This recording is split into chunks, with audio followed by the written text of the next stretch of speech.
going to use this video to just talk you through using sentence structure. Sentence structure is one of the items that I usually have you write down as part of the grammar framework, which we're not doing today since I am out sick. But this presentation should help you get a better understanding of sentence structure. Whenever you write your essays or letters or blogs or whatever it is that you're writing, you should change up the structure of your sentence. It improves the readability and interest of your writing. On the page, punctuation performs its grammatical function, but in the mind of the reader, it does more than that. It tells the reader how to hum the tune. I really love that quote. It's important that we pay attention to the way we punctuate our sentences. Here's a little information about sentences.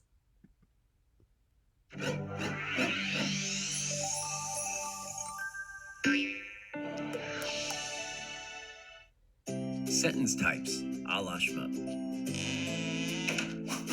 It would be pretty boring if sentences only came in a single flavor. Aw, man. Vanilla's fine, but who wants a world without chocolate? Or even green tea ice cream? Yuck.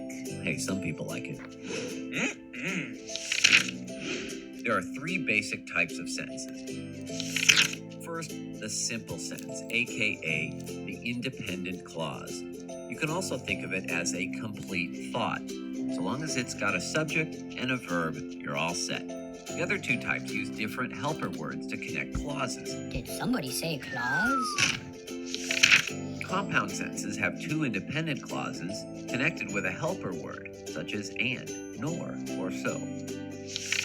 And finally, complex sentences really live up to their name. They have an independent clause plus one or more dependent clauses, which can't stand alone as complete thoughts. So they're connected via a helper word, such as although, when, or which. Now let's translate all this into English. Here's the simplest of simple sentences. A simple sentence is solid. It stands on its own. Oh, this? Ow! Don't even need it. That's why it's also known as an independent clause.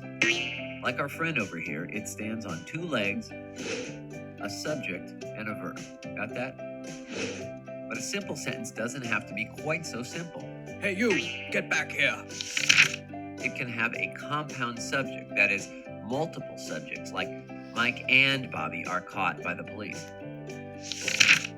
Or a compound verb. Mike goes home and loses his art supplies. In a compound sentence, you've got one sentence but two independent clauses joined by a fanboys coordinator. All right, let him in. And by fanboys, we mean for, and, nor, but, or, yet, and so. These fanboys are just dying to get between two independent clauses, Back it up. usually preceded by a comma. For example, Bobby failed miserably to impress Lisa, yet he kept trying to impress Megan too. Aw, heck no. And then there's the complex sentences. That is, an independent clause joined to one or more dependent clauses. All right, that's it. Handcuffs? Seriously? They're joined by either a subordinator, such as because, after, although, or when, or a relative pronoun, like that, who, or which. For example, Mike took down his shrine to Susie, which took over a month to make. And one with two dependent clauses. Here we go. Although Susie thought Mike was sort of cute, she preferred someone who didn't literally worship her. Well, hello there. So there are three sentence types: simple, compound, and complex. A simple sentence is an independent clause with at least one subject and verb. A compound sentence is two independent clauses joined together by fanboys. complex sentence is one independent clause plus one or more dependent clauses joined by a subordinator or relative pronoun. Again? Really? Just remember that there's always got to be at least one independent clause in each sentence because somebody's got to stay independent here.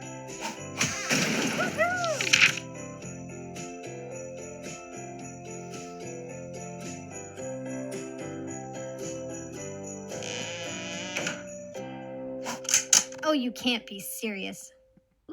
All right. So after that little explanation, I'm going to go over each of those in a little bit more detail.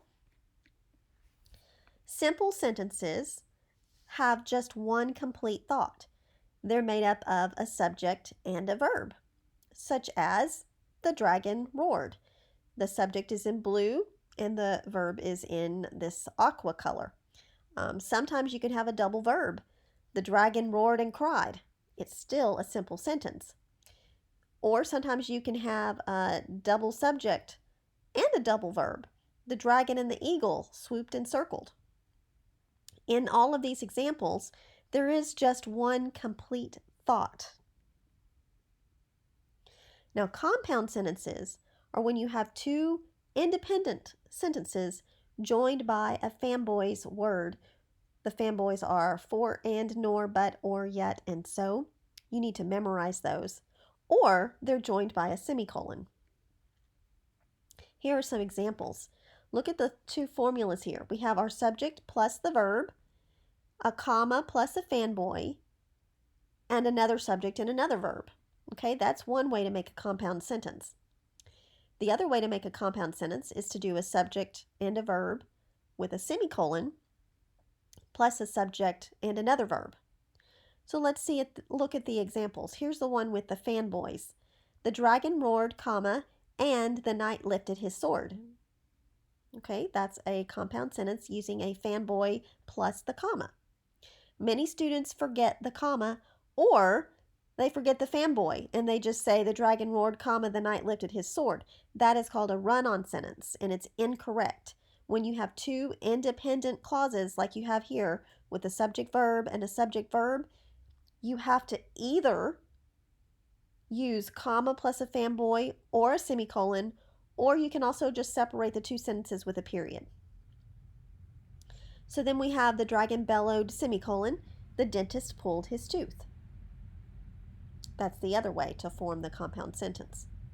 Now, complex sentences are complete sentence plus one or more magic word clauses. Now, you have a handout on the magic words, which are the most commonly used subordinating words: when, while, where, as, since, if, although, and because.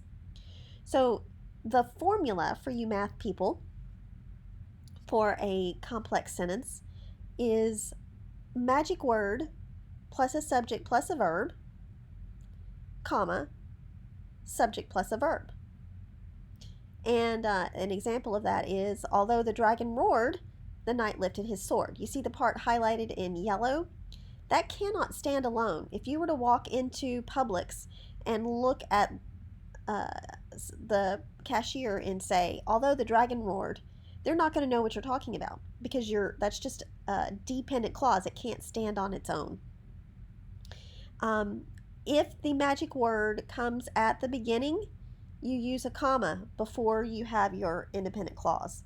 The knight lifted his sword. There's a comma there. But if the magic word comes in the middle, the knight lifted his sword although the dragon roared, you do not need a comma. The web address up at the top, www.asiab, that is not a real website. It's just to help you remember when, while, where, as, since, if, although, because. Now, the most complex, complicated sentence formation is when you combine a compound sentence with a complex sentence. This is where you have two complete sentences linked by a fanboy's word or a semicolon, plus one or more magic word clauses. Let's take a look at that. We can have in our formula a magic word plus a subject plus the verb, comma, subject and verb, comma, fanboys, subject and verb. Even though the dragon roared, the knight lifted his sword, and the princess raised her axe. Okay? Or it could be flipped around. Subject, verb, semicolon, subject, verb, magic word clause with another subject and verb. The knight lifted his sword, semicolon, the princess raised her axe, even as the dragon leaped out of the window. If you see how we have our subjects and verbs, look at the colors if you're getting confused. The verbs are in blue, so you see you have two verbs and you have two subjects. So the nouns are in blue. The knight and the princess are both in blue. Then you have lifted and raised. Those are in the aqua color. Those are the two verbs. And then everything highlighted in yellow, that's dependent. You could leave that off and the whole sentence still makes sense. The knight lifted his sword. The princess raised her axe. That makes sense. You don't need the dependent clause. That's how you can tell if something is dependent. If you put your hand over it and cover it up and the whole sentence makes sense without it, then you know that's a dependent clause. Can you turn a simple sentence into a complex one? Into a compound one? Into a compound complex? Let's try it. Let's change the structure. All right, the simple would be the government should not restrict violent video games. Okay, what's the subject? Government. Who or what is the sentence about? Government. What is being said about the government? It should not restrict. Okay, now let's look at the complex version of this sentence. And remember, complex is when you have an independent clause plus a dependent clause. The government should not restrict violent video games because it would be unconstitutional. So our dependent word here is the word because. Because it would be unconstitutional is the dependent clause. Compound, where you have comma plus a fanboys or semicolon. The government should not restrict video games, semicolon. It also should not restrict violent television shows. In this case, we have two subjects and two verbs. Who or what is that first clause about? Government. What is being said about the government? It should not restrict video games. What about after that semicolon? Who or what is that clause about? Also about the government, using the pronoun it. What is being said about it? It should not restrict violent television shows. Okay? Now, compound complex puts them all together. Because it would be unconstitutional, the government should not restrict video games, semicolon. It also should not restrict violent television shows. You see how you can go from simple all the way to super compound complex. Now it's your turn. Write a simple sentence and then turn it compound, turn it complex, and then turn it compound complex. Good job.